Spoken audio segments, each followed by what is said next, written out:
Depuis quelques mois, la législation suisse, qui est plus souple que dans d'autres pays, ouvre la voie aux producteurs de chanvre contenant moins de 1% de THC. Le cannabidiol, ou CBD, c'est son nom, se trouve sous différentes formes et se vend désormais partout en Suisse, sur Internet et dans les kiosques. On va parler de cette version édulcorée du cannabis avec vous, Samuel Freudiger, bonsoir. Yeah, man, big up the man, gonna put you them from the Celestia the first. I and I, Sam Felix, up on the place, big up the man, called Original Baker, brace up the fire. Walk one. Pardon? Ouais, ça veut dire bonsoir à Kingston. D'accord. Alors vous êtes un consommateur régulier de cannabis, vous êtes aussi membre d'un groupe de reggae suisse, Yeah, Brada Framanada Mada. Brother from another mother, man. C'est quand tu es frère, tu es brother, mais tu n'as pas la même maman, man. Brother from another mother, brother from another mother, brother from another mother. Brada Framanada Mada. Vous êtes c'est ce groupe dans lequel vous jouez, avec lequel vous voyagez souvent Yeah, man. en Jamaïque. Bra. C'est ça. Alors tout d'abord, qu'est-ce que vous pensez de ce boom du CBD? Un boom qui a commencé en août dernier lorsqu'un fabricant chalfousois a obtenu pour la première fois une autorisation d'en vendre. Man, moi je trouve c'est rigolo de voir les clients qui vont acheter une ou deux têtes de weed comme si c'était des chiclettes.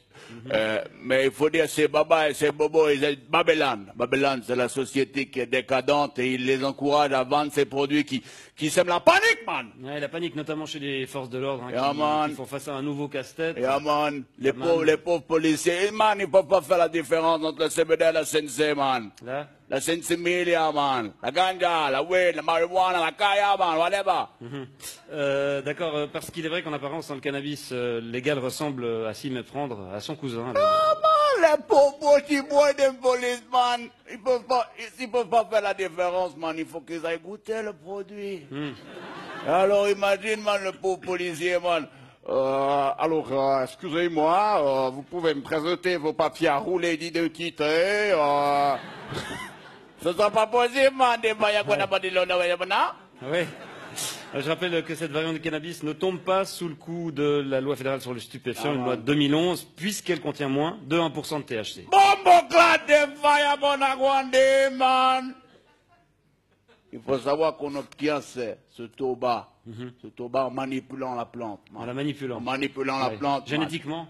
En faisant des croisements, man, des petites chimies, et on atténue comme ça le produit, on le rend allégé.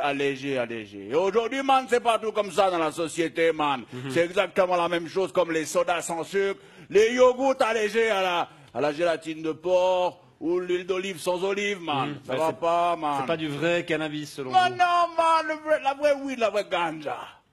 La vraie ganja. Il faut la planter avec amour. Il faut la faire grandir sous les incantations de Joe Rastafari.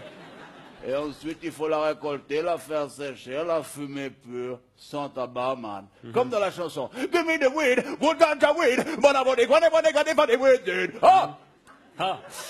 Bon, naturel ou pas, le cannabis contenant un taux de THC élevé. C'est quoi THC? Tétrahydrocannabinol, tétrahydro peut-être. Man. C'est d'abord une drogue et contre laquelle les pouvoirs publics sont censés lutter, monsieur Freudiger. Et pourquoi, man, on ne pourrait pas lutter d'abord contre l'alcool, man? L'alcool, man. Interdire l'alcool, man! Qui est beaucoup plus additif et beaucoup plus dangereux, man. Bon, ça, c'est pas... C'est pas quoi? C'est pas ce qu'on dit. Man, il suffit de regarder l'expérience, man, des exemples qui sont tout autour de toi dans la vie, man. Si tu bois trop d'alcool, man. Ça va le coude. Ça va nickel. Si tu bois trop d'alcool, man, tu vas commencer à dire des conneries. Ensuite, tu vas rouler des pelles à une inconnue. Ensuite, tu vas te battre. Ensuite, tu vas te retrouver tout nu dans la rue. Le sgeg galère. Tu vas te rebattre, tu vas tomber contre un trottoir, et puis après, tu vas tomber dans la mort du coma, man. C'est vrai que ça m'est déjà arrivé, cette Ouais, séquence d'événements. Alors que si tu fumes trop de weed, man, si tu fumes trop de weed, qu'est-ce que tu risques? Qu'est-ce que tu risques, man? La même chose. Non, man, tu risques juste de t'endormir. Et au pire, man, de lâcher une ou deux petites caisses, vite fait. C'est pas tout à fait ce que disent les spécialistes de la question. Ah, man, mais ça me rappelle ce vieux proverbe jamaïcain, you know, man, when daddy smokes some weed, he's never speed. When daddy drinks some whiskey, It is gonna be more risky. Ouais, quand papa fume de l'herbe, il est tout calme. En revanche, quand il boit du whisky, ça devient un peu plus risqué. Exact. Ouais. Bon, ben, en tout cas, on se réjouit de voir comment le marché du cannabis light va évoluer ces prochains mois. Je vous remercie d'être venu nous apporter votre point de vue, Samuel Freudiger. Comment on dit au revoir en jamaïcain? Big up. Big up.